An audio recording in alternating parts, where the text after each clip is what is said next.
Antigamente, através do nosso P&D, através dos laboratórios da Intel, a gente definia a tecnologia de 5 ou 10 anos e depois buscava habilitar o ecossistema para consumir. Hoje a gente está buscando muito mais essa cocriação. E eu particularmente acredito muito nisso, independentemente do setor, né?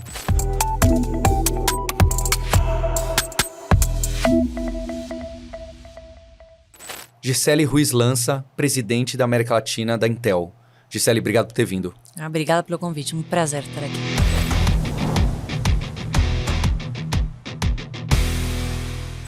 Gisele, é muito bacana pra gente, né? Tá no podcast com a Intel e com uma pessoa numa posição tão relevante. Eu acho que essa indústria, né, do semicondutor, do chip, ganhou tanta profundidade e se expandiu tanto que hoje é vital para as indústrias que a gente nem imagina.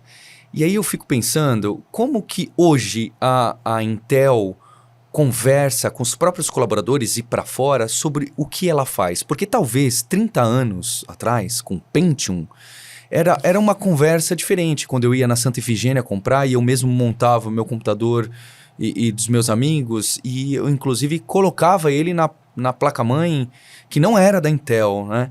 Então era o coração mesmo e algo muito específico, né? Um job to be done, um produto, algo bem ali que todo mundo sabia e devia ser relativamente mais fácil de comunicar para a empresa o que estamos fazendo. Hoje, eu imagino a complexidade de canais B2B, quem consome, onde é usado, os desafios e tamanho mesmo da empresa, fica mais complexo, porque vocês devem fazer muitas coisas. Como ficam os recados principais do que a Intel faz hoje? É interessante a pergunta, né? Eu estou na Intel há 27 anos e definitivamente há mais de 2 décadas mudou muito o que a gente faz.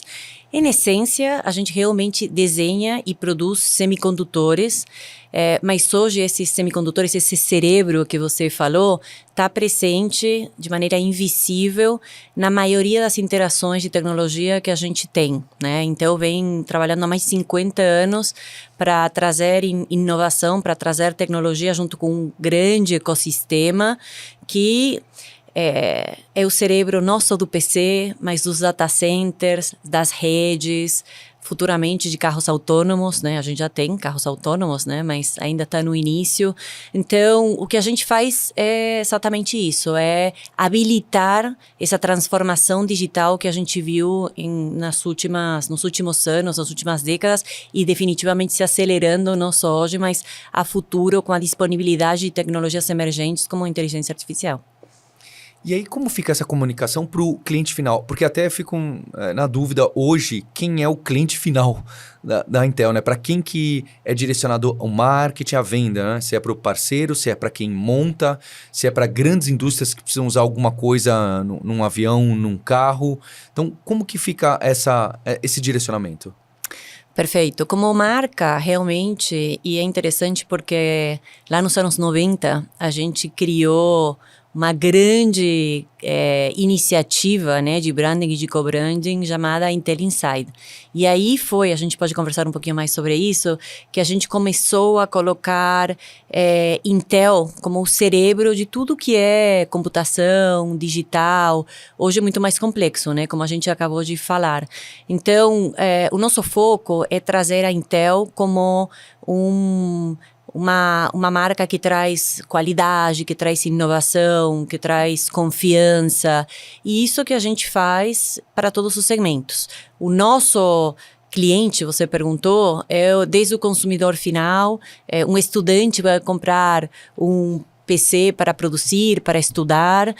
É um empreendedor que vai comprar um PC ou um servidor para empreender e montar e construir sua empresa, para um desenvolvedor que está construindo pequenos modelos de inteligência artificial, mas também são grandes empresas, né? A gente conversa com as grandes indústrias, os grandes bancos, o agronegócio.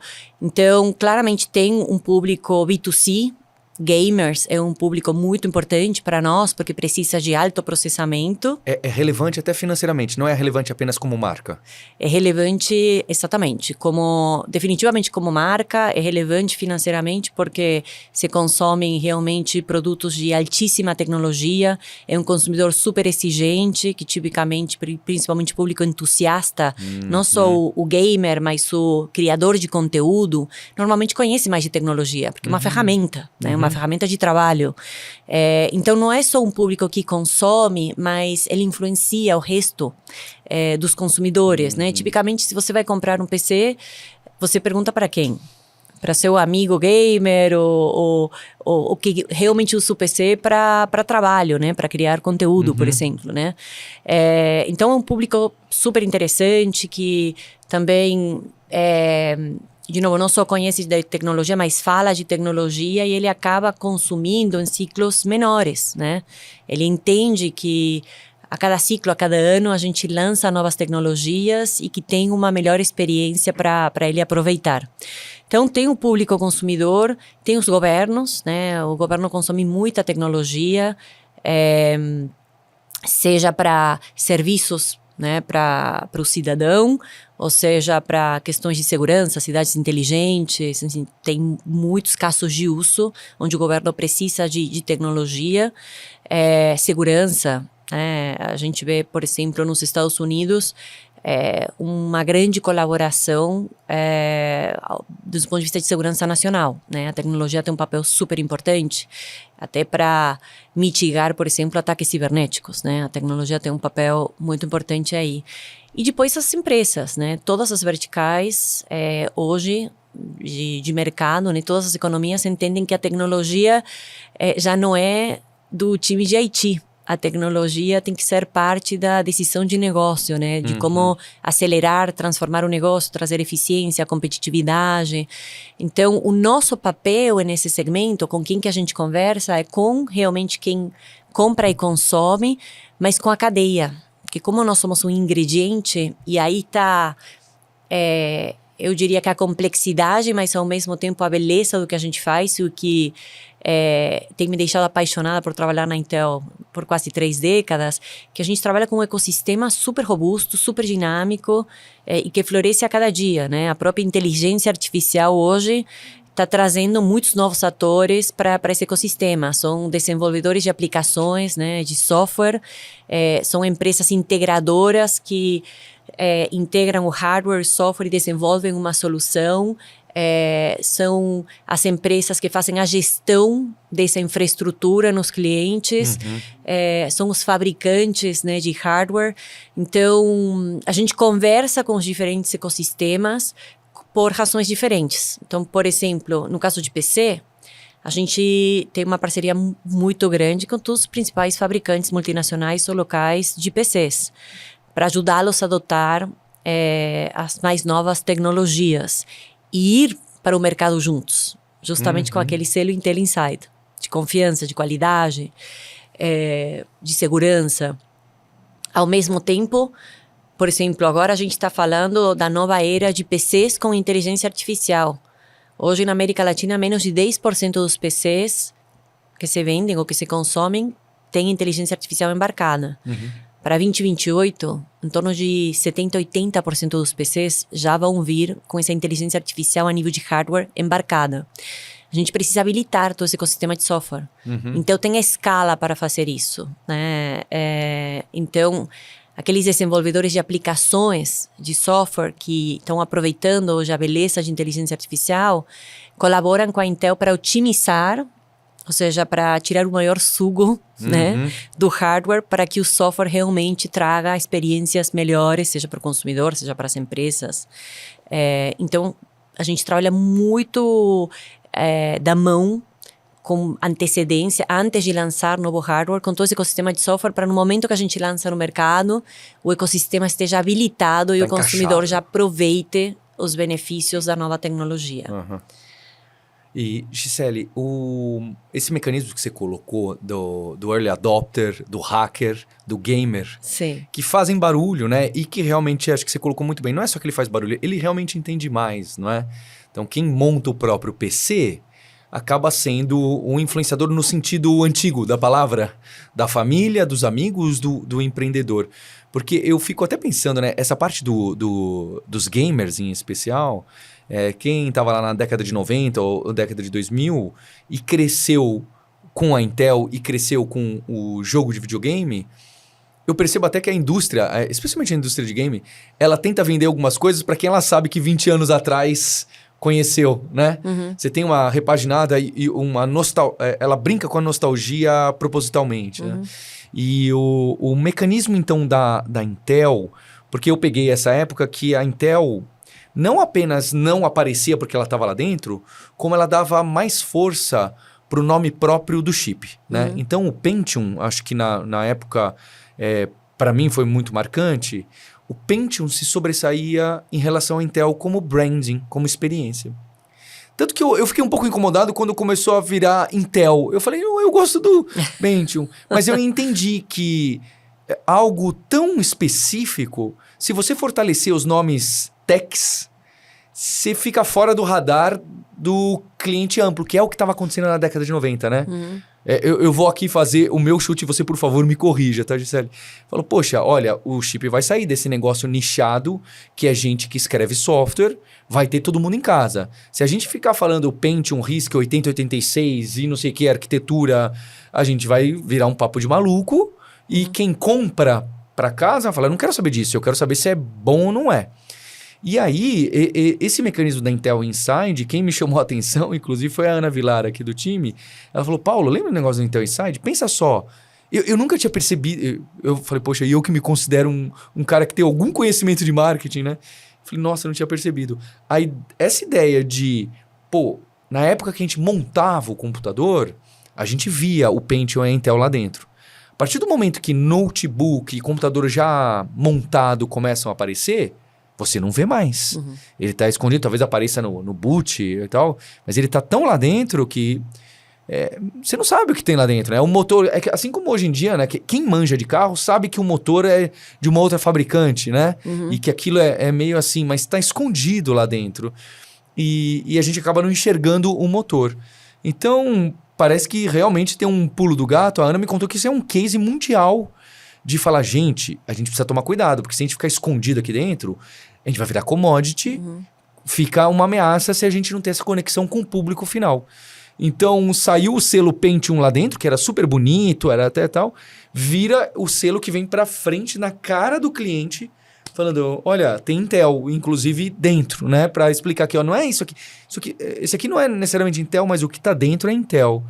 Então, eu queria que você me falasse sobre esse caso que se torna emblemático. Imagino que a indústria toda copia, não necessariamente a indústria de semicondutor, né?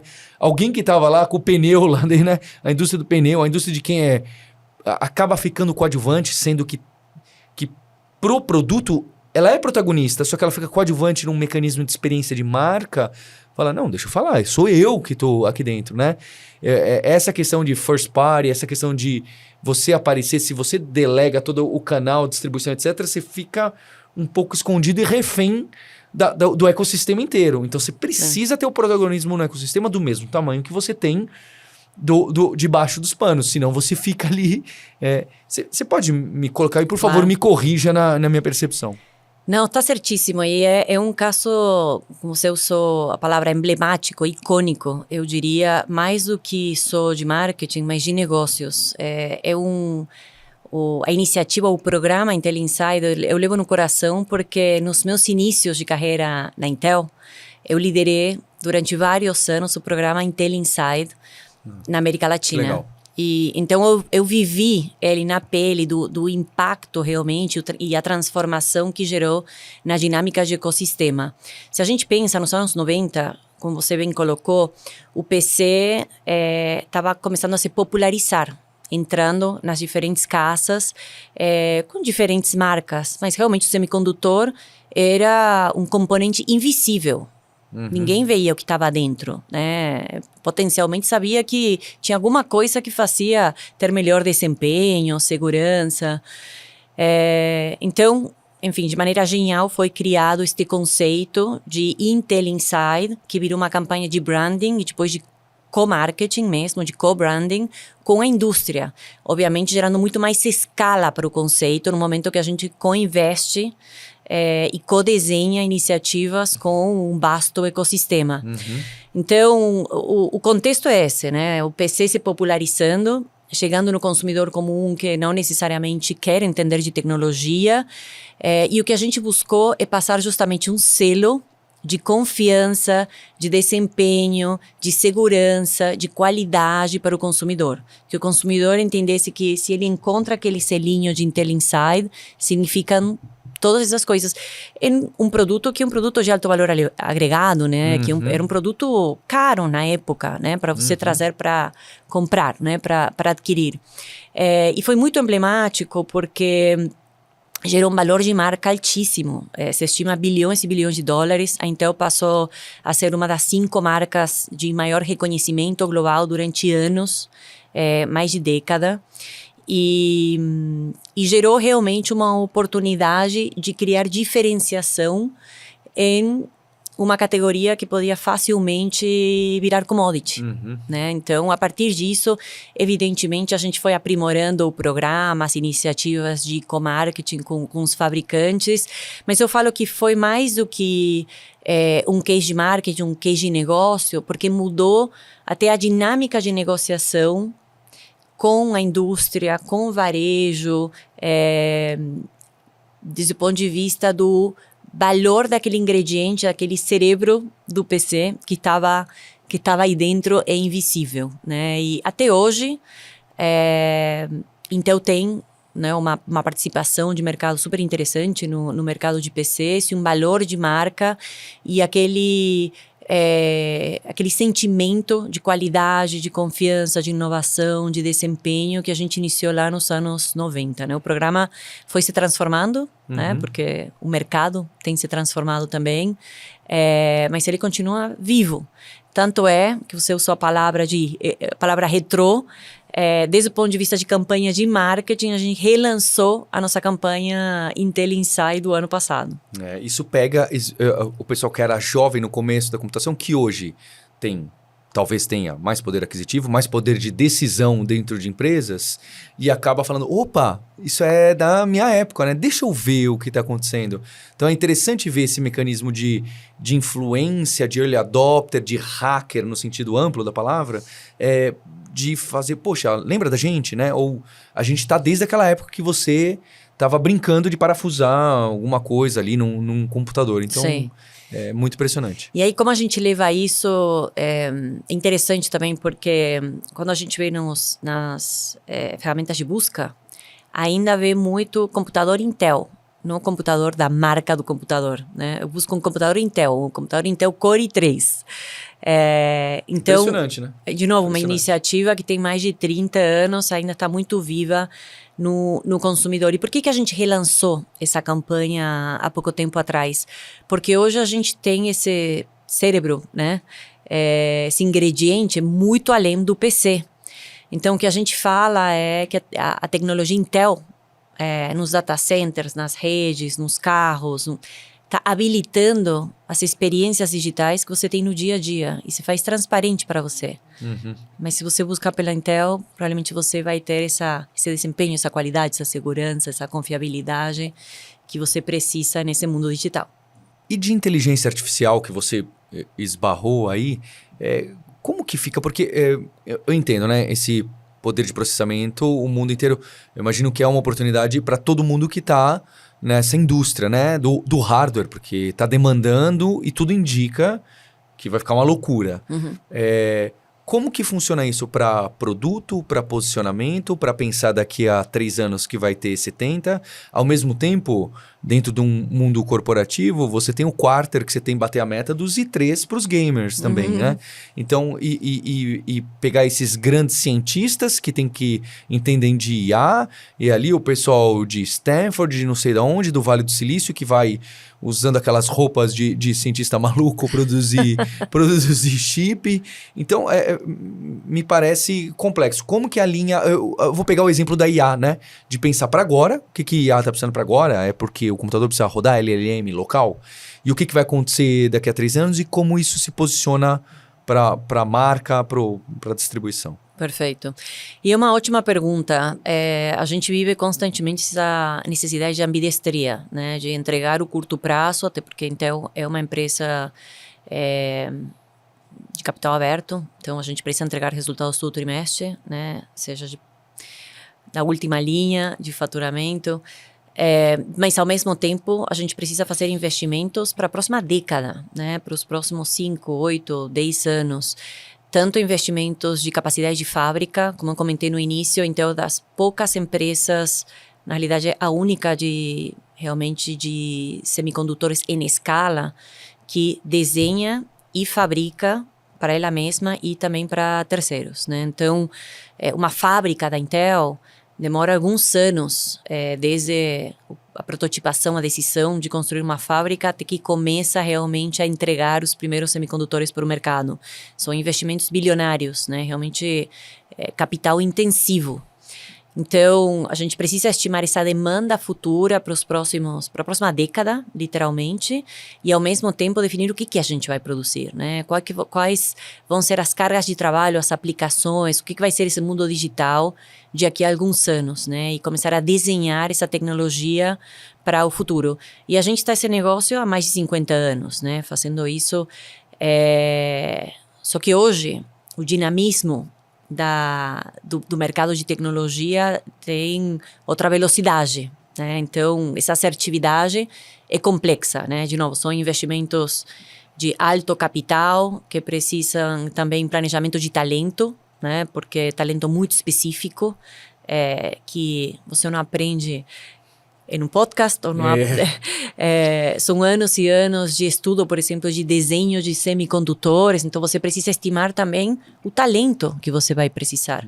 E essa demanda de talento, você precisa trabalhar em parceria. A gente acredita muito em parcerias, ecossistema, com o setor acadêmico, com o governo, né, setor público, e também o ecossistema privado para estimular o talento que você vai precisar daqui a 3, 5, 10 anos também, né?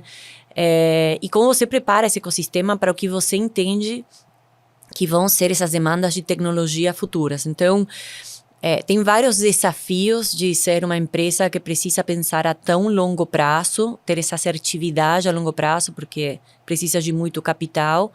E o nosso CEO, Lip Bu Tan, fala que justamente nesse mercado a gente precisa definir as ondas, as novas ondas, não surfar a onda. Precisa definir o que vai ser essa nova onda. Então é isso que a gente faz hoje com uma cultura de muito mais colaboração. Então a gente busca definir esse futuro da tecnologia de maneira muito mais colaborativa com os principais clientes da Intel, né? Co-criar o que vão ser essas novas tecnologias e essa futura demanda junto com eles. E eu diria que essa foi uma mudança de cultura muito relevante nos últimos anos da Intel, né? Antigamente, através do nosso P&D, através dos laboratórios da Intel, a gente definia a tecnologia de 5 ou 10 anos e depois buscava habilitar o ecossistema para consumir.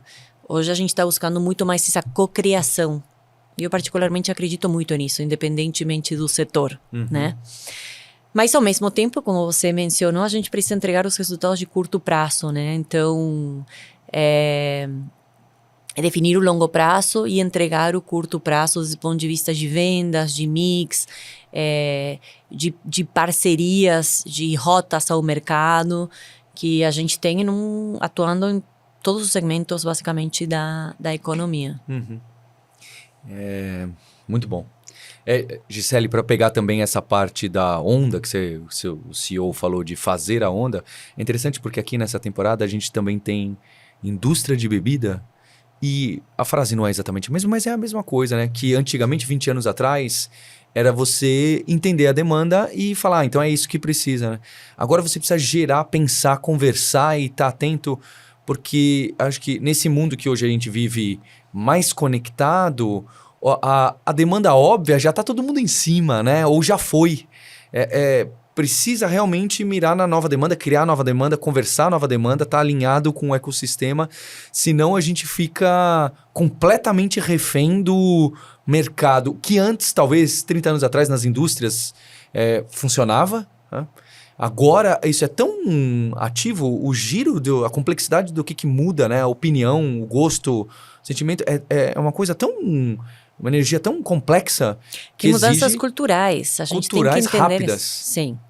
Sim. E o mercado, a gente está falando de ecossistema e parcerias, a gente fala de competição, né? Ou seja, a gente colabora com parceiros, com clientes, co-cria com parceiros clientes e também com competidores, né? E a gente está vendo isso em todas as indústrias. Fundamental. Inclusive, a própria Intel fazendo vários anúncios recentes em cima disso, né? Colaborações com a própria AMD sobre a arquitetura x86, para quem conhece de tecnologia. Colaboração com a NVIDIA, onde a gente tem, evidentemente, uma competição na carreira de inteligência artificial e GPUs. E a gente acabou de comunicar para o mercado uma parceria histórica de junção de 2 grandes ecossistemas que estão definindo o futuro da economia digital. Não só da tecnologia, mas economia digital.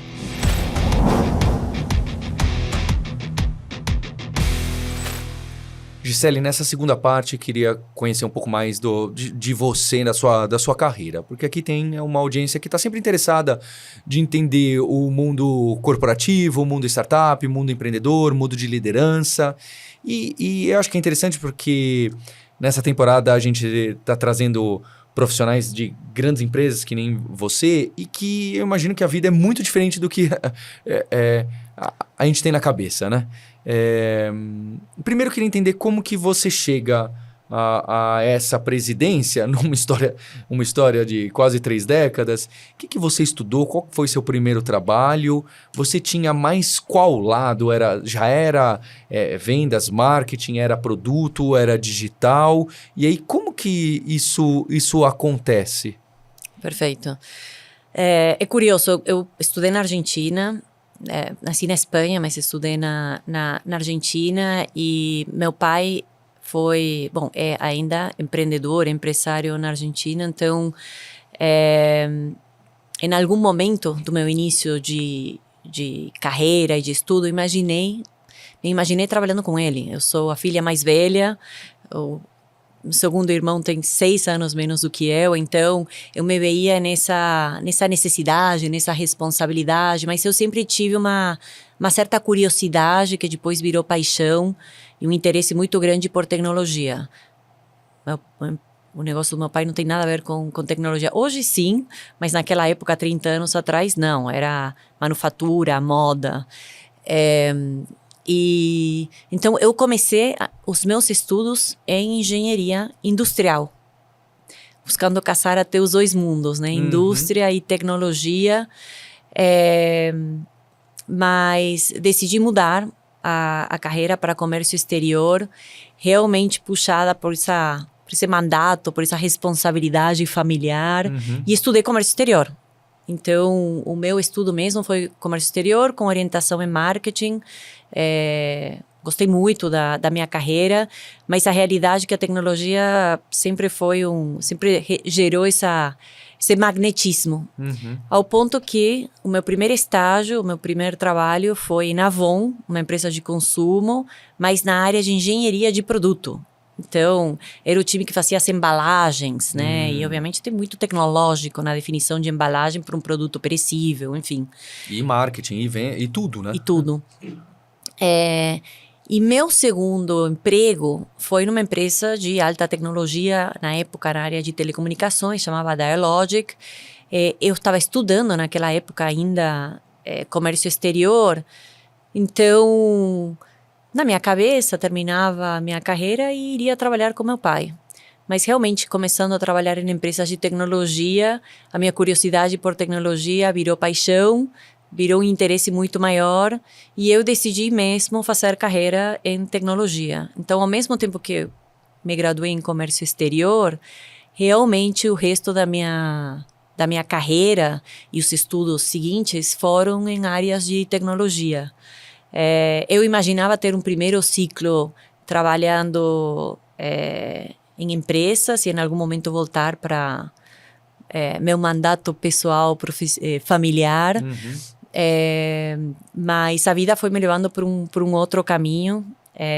Então, estudei comércio exterior, minha primeira fase foi em tecnologia, depois um tempo decidi empreender. Como parte desse empreendimento fui morar no México, foi uma das experiências mais marcantes que eu tive de carreira, foi na área de consultoria. Então essa área de consultoria me levou não só a empreender, mas morar em outro país, ter a experiência multicultural e toda a experiência de empreender que você conhece, né? Com os altos e baixos, e os tropeços e os acertos. E essa experiência de empreender, para mim, foi muito importante. Eu era bem jovem, tinha 24 ou 25 anos. Fora de tudo, toda a aprendizagem de realmente ter que ser responsável de todas as áreas de negócio, da construção da marca, de modelo de negócio, contratação de pessoas, fechar os primeiros clientes, enfim, a tomada de risco financeiro, decidir se você quer ter investimento ou só investimento próprio, né? Foram várias decisões com, de novo, acertos e desacertos que a gente teve. A escolha de sócios que me gerou muita maturidade e eu diria que muito autoconhecimento. E para mim isso foi fundamental. Eu sempre soube, minha mãe foi empreendedora, meu avô foi empreendedor, meu pai foi empreendedor, então essa veia empreendedora para mim sempre foi muito marcante. Meu negócio não foi para frente, o que já foi uma aprendizagem por si, e eu acabei voltando para a Intel, uma empresa que me marcou muito no início da minha carreira inicial. E no início, quando voltei para a Intel, eu imaginei que seriam alguns anos até eu voltar a empreender. Só que eu descobri que mesmo no mundo corporativo, com a mentalidade empreendedora, você pode realmente ser uma intrapreneur e fazer uma diferença muito grande no mercado corporativo se você está na cultura correta de empresa, né? Então, o que eu imaginei que seriam 3 a 5 anos de volta para o mundo corporativo acabaram sendo mais de 20, com uma experiência super enriquecedora de trabalhar em diferentes mercados, diferentes culturas. Eu fui responsável de várias áreas de negócio, então procurei construir uma carreira muito mais generalista, obviamente profundidade no segmento de tecnologia, mas muito mais generalista do ponto de vista de um olhar para o ecossistema bem holístico. Então fui responsável de vendas, de marketing, de distribuição, de diferentes canais, de parcerias. Isso me deu uma visão bem holística de negócio que me permitiu chegar na minha primeira função de gestão. E a chegada à liderança foi muito com uma motivação de 3 coisas. Uma, ter impacto nas pessoas, ter impacto no negócio e aprender. Esses foram os 3 pilares de motivação. E eu entendi que liderando e facilitando o trabalho de outras pessoas, eu poderia realmente escalar o impacto, né? E aprender nesse processo também, ajudar a pessoas a se desenvolver e construir, né, sonhos de carreiras, mas também, de novo, escalar o impacto no negócio. Então, a motivação para meus primeiros passos de liderança foi muito mais esse que qualquer outro. E foi assim que realmente o caminho de liderança prosperou, realmente perseguindo esses 3 pilares, né? Depois foi se transformando em ter um impacto com muito mais propósito. Chegando nos meus 40, eu tive minha segunda filha. Eu te contei, né? Eu tenho um filho de 19 e uma filha de 8. Então, foram momentos pessoais e momentos de carreira muito diferentes. que me marcaram desse ponto de vista de carreira e maternidade também de uma maneira muito diferente. A minha filha nasceu poucos dias depois dos meus 40. E eu tive a oportunidade de ficar alguns meses em casa, cuidando dos meus filhos, mas também refletindo muito sobre o meu próximo ciclo profissional.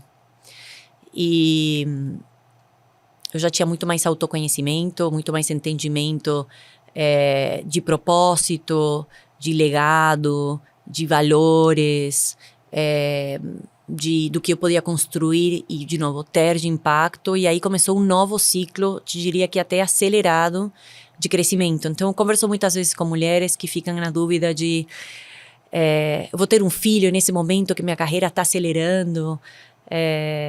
Tem uma frase da Sheryl Sandberg que fala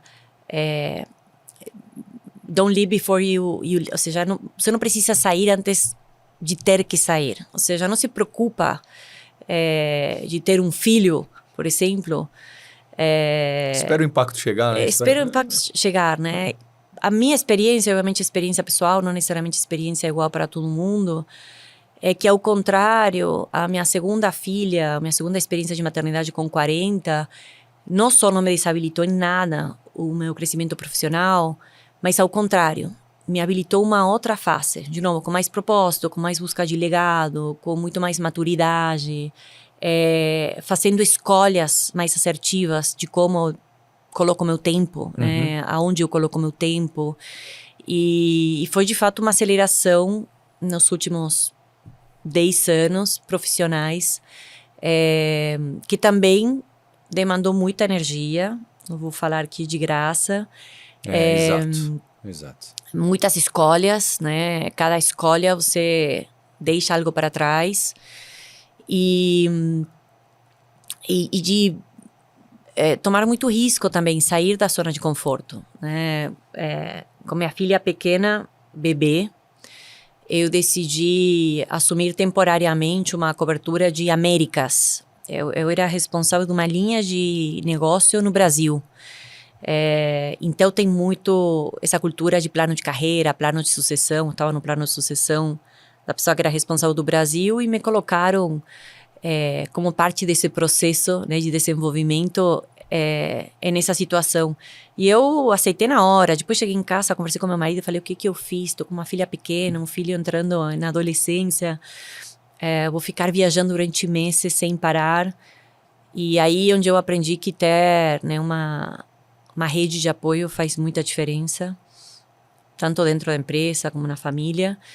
E meu marido me super apoiou e, bom, eu assumi esse desafio, uma função muito mais complexa do que eu tinha, muito mais demandante. Foram meses realmente muito exaustivos, mas me ajudaram muito, me deu muita confiança, ganhei muitas habilidades nessa experiência. E também me habilitou no momento que surgiu a oportunidade realmente de dar um passo para frente no próximo desafio profissional. E foi assim, nessa época eu estava treinando para minha maratona de Berlim. Eu gosto de correr. Sim. E eu acabava de fazer essa experiência por alguns meses, voltei. Fiz a minha maratona em um domingo, né? Maratona só de domingo. Cheguei no hotel, estava descansando, ia tirar 10 dias de férias, depois de novo, de meses super exaustivos de experiência profissional. E me chama quem era o chefe do meu chefe naquela época, né? Era uma pessoa global. Me fala: Gisele, preciso que você volte antes das suas férias. Eu sei que você está de férias. Ele me ligou domingo à noite: estou indo para o Brasil, a gente vai fazer uma mudança de liderança, eu gostaria que você assuma. E foi assim que assumi a liderança de Intel Brasil. De novo, com sacrifícios, se animando, né, a sair da zona de conforto, a tomar certos riscos.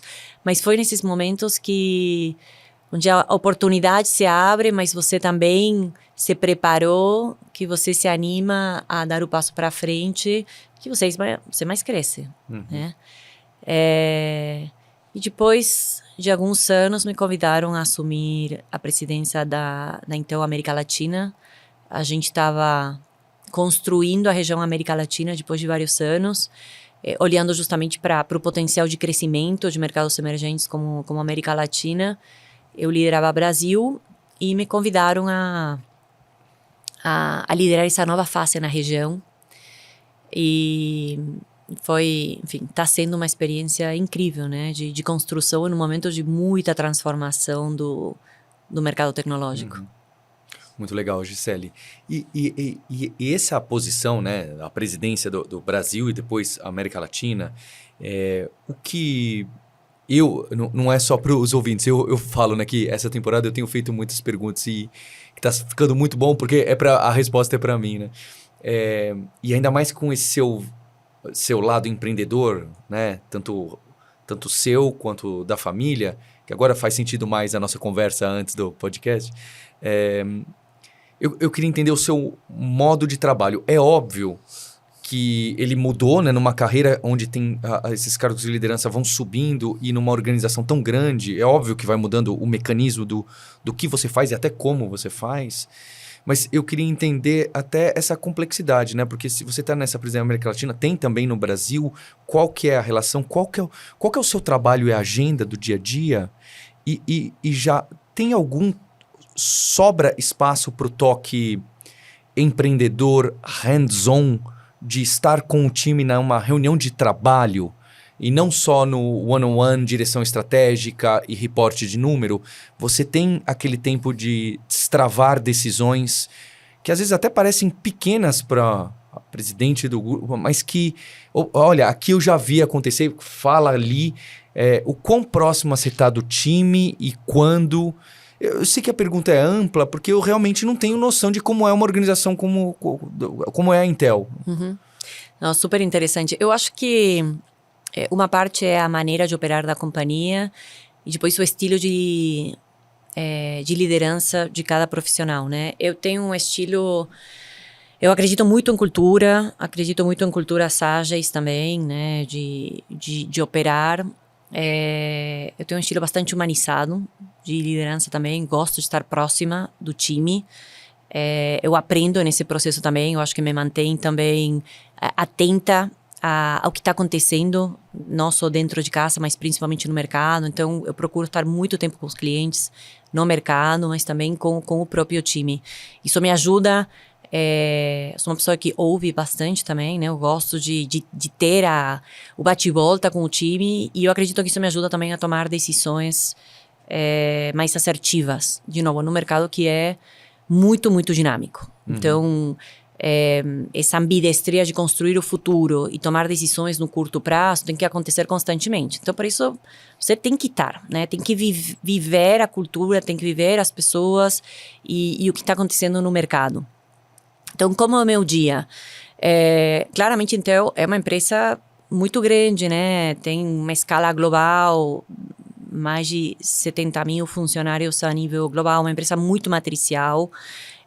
Eu reporto para Américas, né? Então, a América Latina é parte de uma estrutura Américas e a gente tem uma operação na América Latina em múltiplos países, né? Então, tem esse dinamismo também, onde a gente fala da América Latina, mas cada país tem oportunidades e desafios e fases, né, de implementação de estratégias diferentes pela própria dinâmica local, né? O cenário político, o cenário econômico, inflação, moeda, né? É muito dinâmico em países que têm alguns comportamentos semelhantes, mas a dinâmica é diferente, né? Então, a gente tem muito dinamismo. Então, evidentemente, parte da minha função é traçar a visão, traçar a estratégia, definir, né, com o time também muito das avenidas de crescimento de longo prazo. Eu gosto de falar de um framework que é como a gente otimiza o nosso core business, né? O nosso dia a dia é 70%, 80% do nosso tempo, do nosso investimento. Definir avenidas de crescimento, né? Crescimento futuro, como a gente acelera o crescimento para os próximos 2 ou 3 anos. E eu gosto de criar um tempo também e um certo investimento em novos projetos, né? Explorar, incursionar em novos projetos que podem ser transformadores. Então, evidentemente, coloco um pouco de tempo nos 3 pilares, né? Assegurar de que a gente entrega o negócio de hoje, de que a gente traça estratégias e visão de médio e longo prazo, avenidas de crescimento, né, acelerado, e que a gente começa também a explorar novos modelos de negócio, iniciativas mais transformadoras que normalmente são com ecossistema, né? Dificilmente alguém faz algo sozinho. Então, meu tempo está dividido entre esses 3, né? Assegurar de que habilita o time no dia a dia. Habilita num sentido amplo, destrava ajuda. Problemas, ajudo. A gente tem reuniões periódicas, eu tenho com o meu staff reuniões periódicas. Eu sento, obviamente, com o time uma vez, com o time amplo, né? Tudo América Latina, uma vez por trimestre, para falar de como que está o negócio, direcionamento para o próximo trimestre, direcionamento mais futuro para o próximo ano, dar as diretrizes mais de longo prazo.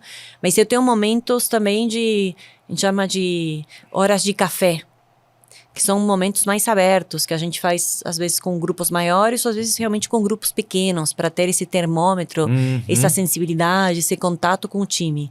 A gente vai mudando ao longo dos anos, o formato, né? A gente já fez cafés de sexta, onde vem um grupo de 5 ou 10 pessoas. Quando vou para os países, né, a gente aproveita para ter esse ponto de contato. A gente faz sessões com os top talents, né, com os grandes talentos. É uma maneira também de ouvi-los, retenção, ouvir ideias que eles trazem.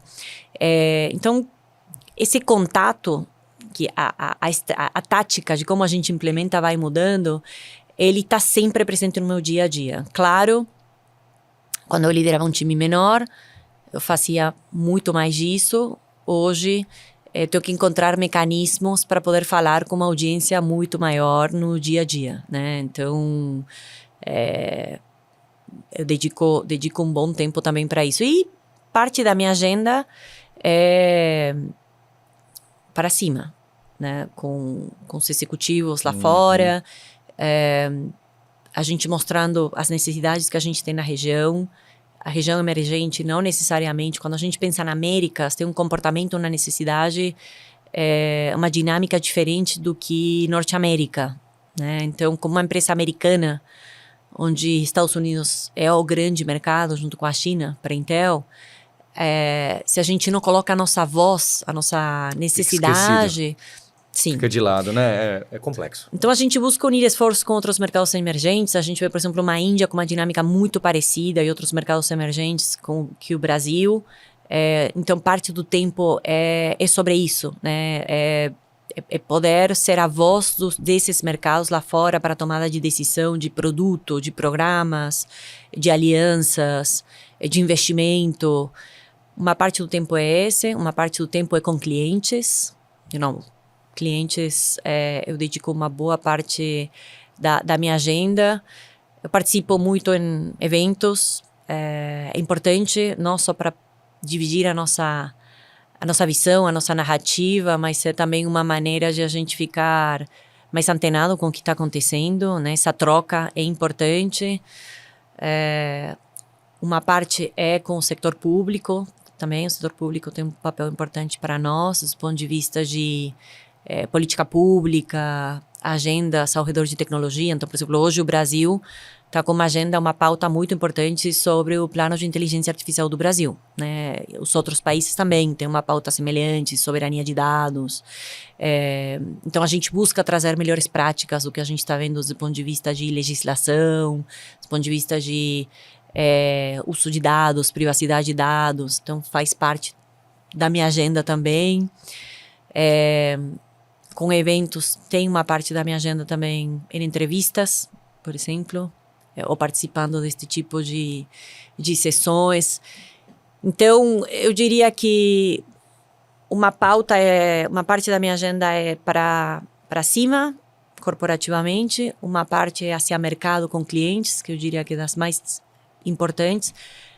Uma é habilitando e removendo roadblocks, né, desafios do meu time.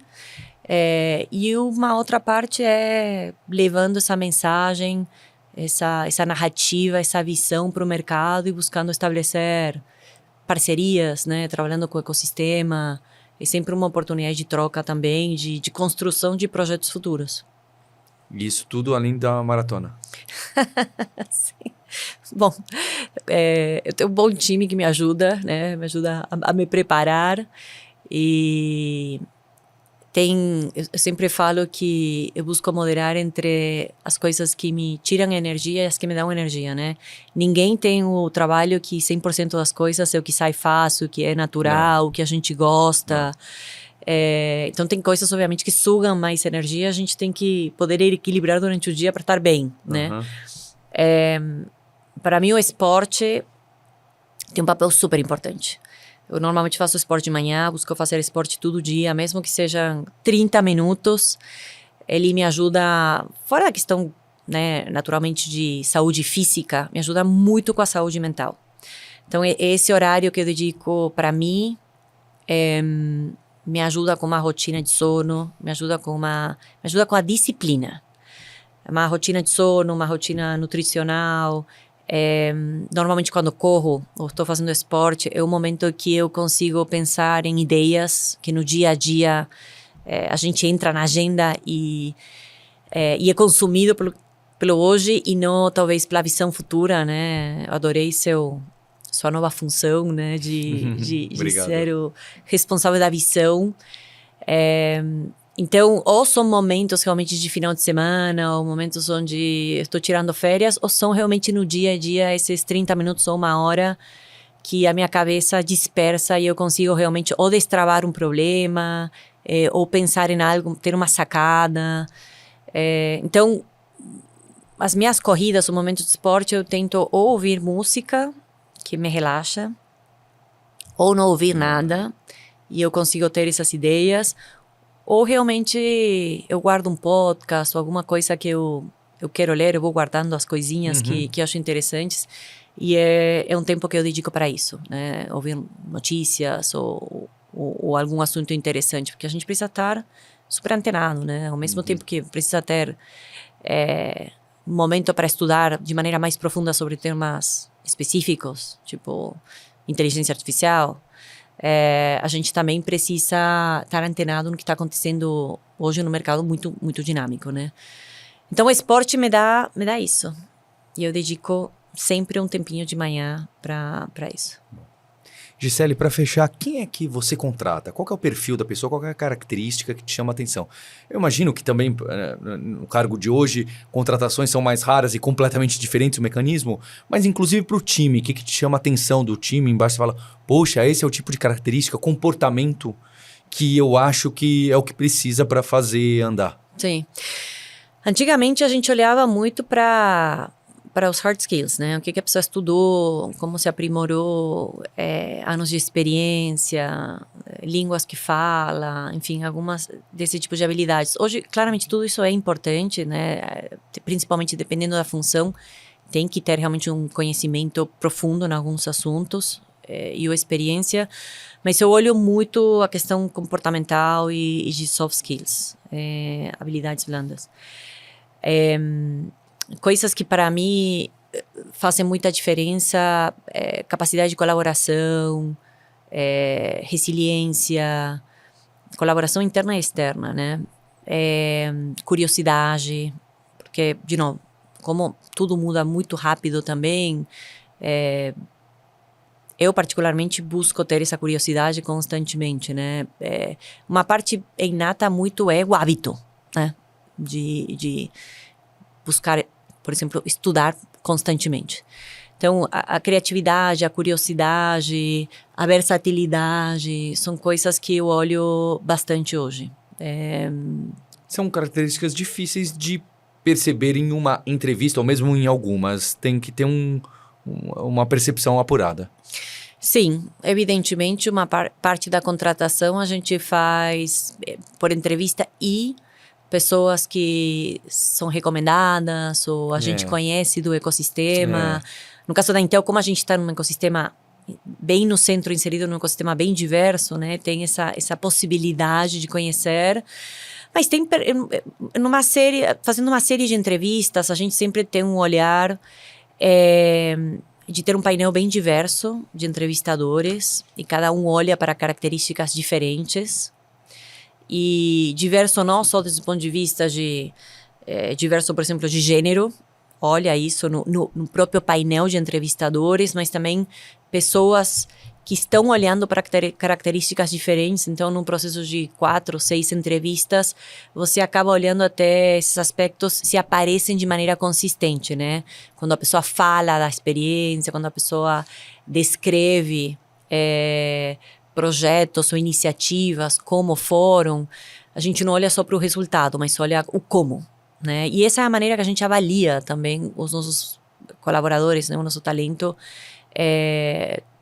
todo ano, não só pelo resultado, mas da forma, né, que ele foi construído.